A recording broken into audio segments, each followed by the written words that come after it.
Chapter 113 sampai 114. CEO muda dan nona muda.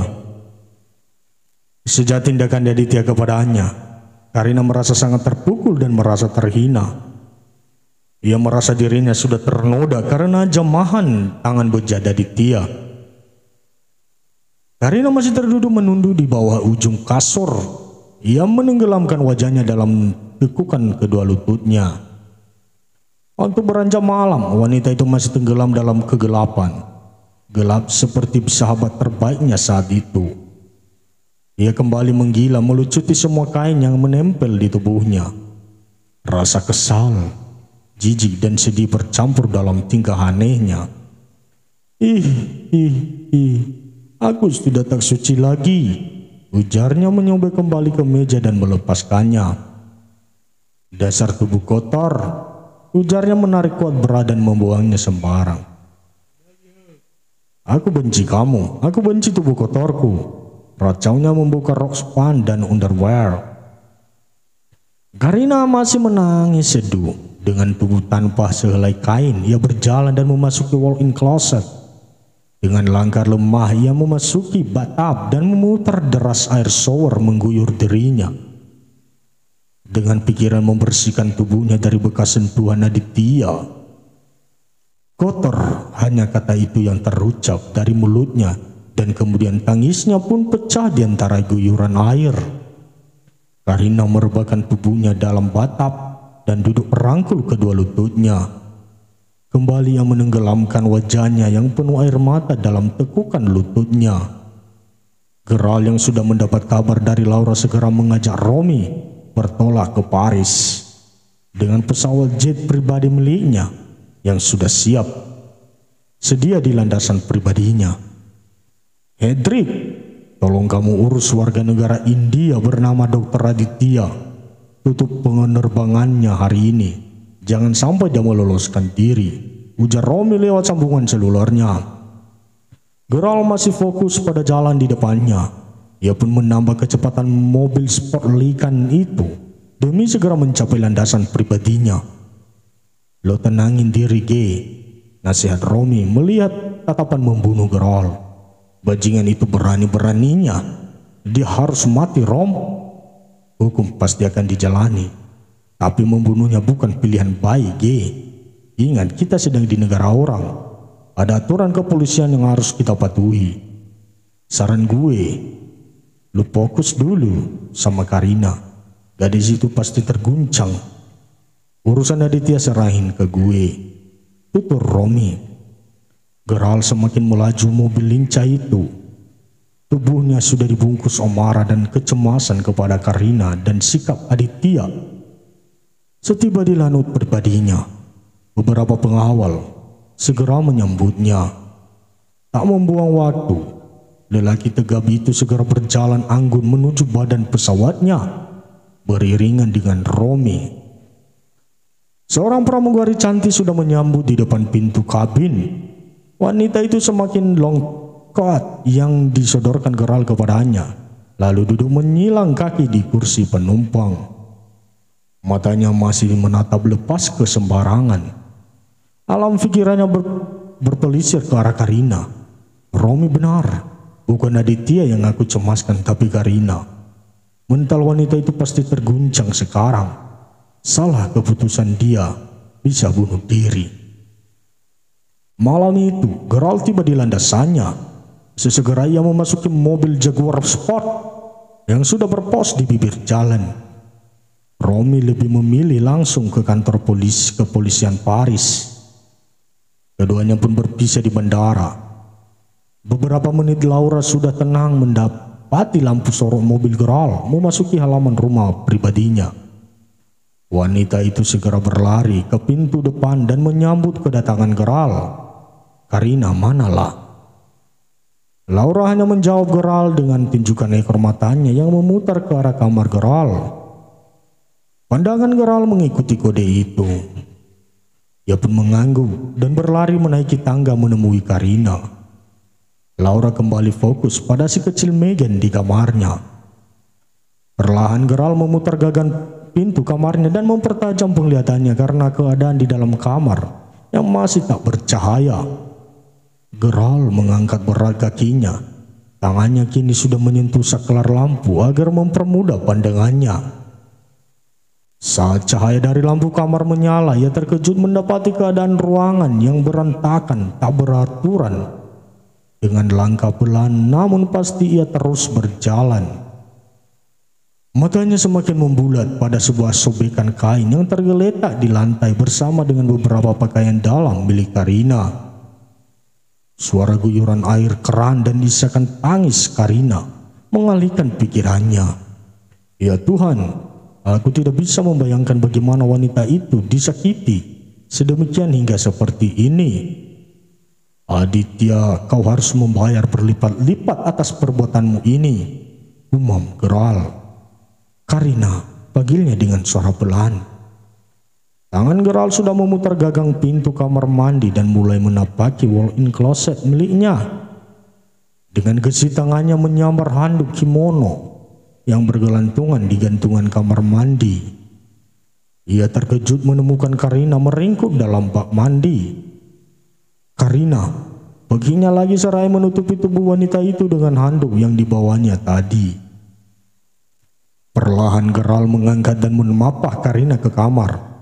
Lelaki tegap itu langsung membenamkan Karina dalam dekapannya.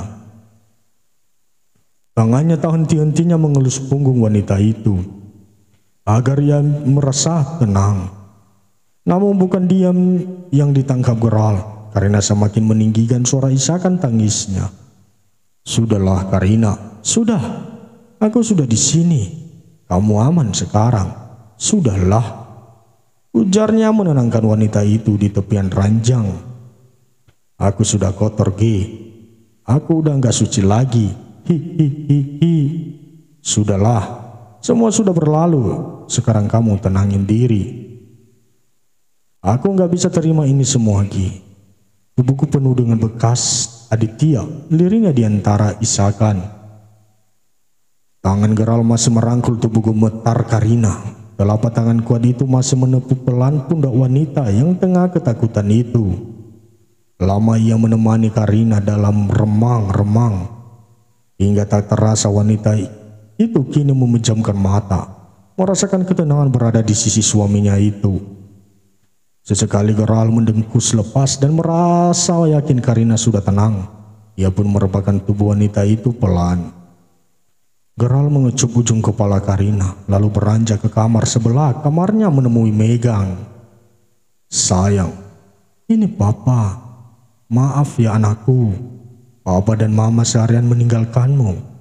Maafkan Mama, juga saat ini belum bisa bersamamu. Mama sedang sakit, nak. Liriknya mengusap pipi lentur Megan kecil. Dubra. Geralt terperanjat ketika telinganya menangkap suara aneh dari kamar Karina. Seketika itu pula ia berlari berhambur ke dalam kamarnya. Dengan cekatan tangannya mendorong pintu kamar dan menyalakan kembali lampu kamarnya. Matanya membulat keluar melihat tubuh Karina meringkuk di lantai dengan cairan merah segar di sisi tubuh Karina. Astaga, Karina! Jerit Geralt panik. Kedua tangan Geralt sontak mengangkat tubuh Karina. Tak hanya itu, ia juga segera memanggil semua pelayan dan orang yang ada di rumah itu. Laura yang memilih menginap di rumah Geralt terperanjat mendengar teriakan Geralt.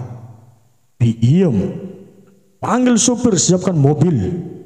Astaga, Ge, ada apa? Teriak Laura kaget. Karina coba bunuh diri lah, ujarnya saat menuruni tangga menopang tubuh berat Karina. Mobil Ranger Rover hitam pun sudah siap di depan teras. Sang supir segera membuka pintu kursi penumpang. Seketika Geralt membungsungkan tubuhnya membawa Karina masuk ke dalam dengan hati-hati. Tanpa menunggu perintah, sang supir langsung melaju mobil ke rumah sakit terdekat. Laura yang menyaksikan kejadian itu segera menghubungi Romy, mengabarkan kondisi Geralt dan Karina. Halo Rom, Karina masuk ke rumah sakit, dia mau bunuh diri, tegas Laura saat menyetir mobilnya. Ya, nanti gue ke sana. Gue masih di bandara. Awasi Aditya. Oke, kita tunggu di sana. Laura melempar sembarang ponselnya di kursi sampingnya dan kembali fokus pada lintasan jalanan yang dilewatinya. Tak berselang lama, sang sopir segera menekan tombol bel mobil 2 kali. Dan Gerald seketika membuka pintu penumpang dan memanggil beberapa perawat yang ditangkap matanya. "Tolong istri saya, cepat!" teriaknya dalam bahasa Inggris. Perawat yang kebetulan melihat ke arahnya segera menggiring perangkar dan menyambut tubuh Karina. Perlahan Gerald meletakkan tubuh sakit Karina dan seorang dokter piket segera mengekor dari belakang perawat. Gerald tak ikut masuk ke ruang tindakan UGD karena larangan sang dokter. Tak lama bayangan Laura berjalan cepat ke arah Gerald yang terlihat frustasi merungut rambutnya dan mengusap kasar rambutnya. "Gerald, lu harus tenang. Karina pasti selamat," lirik Laura yang duduk di samping Gerald yang menunduk. "Gue nggak tahulah. Kok bisa Karina berpikir sejauh itu? Dia sedepresi ini. Itu semua karena cintanya ke lo, karena ia sangat menjaga cintanya ke lo. Sehingga tindakan Aditya yang sebenarnya masih terkendali sangat tidak ia terima. Ia nggak mau orang lain menyentuh dia selain lo suaminya," tutur Laura. Karina, kamu kenapa sih sayang?" dengkusnya. Selang sepersekian menit seorang lelaki bersnail muncul dari balik pintu ruang UGD. Lukanya tidak parah, begitu juga dengan vital lainnya. Tapi mental istri Anda terguncang dan bisa menimbulkan efek bahaya. Sebaiknya Anda membawanya ke psikiater, jelas sang dokter. "Terima kasih dokter." Beberapa perawat mengirim perangkar Karina ke bangsal perawatan VVIP. Laura hanya mengikuti sementara Gerald belum sempat melangkah mengikuti Karina karena Romi sudah berjalan dekat ke arahnya. "Gimana keadaan Karina, tanyanya menepuk pundak Gerald. "Buruk, Rom. Dia depresi." "Apa gue bilang? Henry sedang bergerak di bandara. Lo harus fokus sama Karina. Sekarang yang terpenting lo buktikan ke dia kalau cinta lo sama dia itu masih sama seperti dulu. Setidaknya rasa percaya dirinya kembali," nasihat Romi. Laura mendekat lagi menghentikan pembicaraan kedua lelaki itu. Karina sudah sadar tapi dia masih diam. Beberapa kali gue tanya tapi hanya diam." Sekali lagi Gerald mendengkus sebal memikirkan kelemut hatinya. Perlahan Gerald beranjak dari memasuki kamar perawatan Karina dan menemukan wanita itu masih menatap kosong ke arah luar jendela rumah sakit. Entah apa yang menarik di balik langit gelap itu, tapi saat ini itulah yang membuatnya nyaman. Perlahan Gerald menundukkan dirinya di bibir ranjang dekat Karina yang masih tak bergeming. "Karina, kenapa kamu lakukan ini? Apa kamu sudah tak mau hidup dengan aku dan Megan? Apa kami sudah tak berarti apa-apa lagi di matamu?" Mendengar kalimat yang keluar dari mulut Gerald, seketika tangis Karina pecah. Gerald langsung meraih Karina dan mendekapnya erat. Ia pun memindahkan posisinya. Kini bersender di ujung ranjang dan mendekap kepala Karina yang masih dengan isakan tangisnya. "Menangislah Karina jika itu membuat kamu merasa lebih baik," liriknya mengelus ujung kepala Karina. "Gerald, aku sudah gak suci lagi." Hanya kalimat itu yang selalu terlontar dari bibir Karina. Romi sudah kembali ke bandara melanjutkan penangkapannya.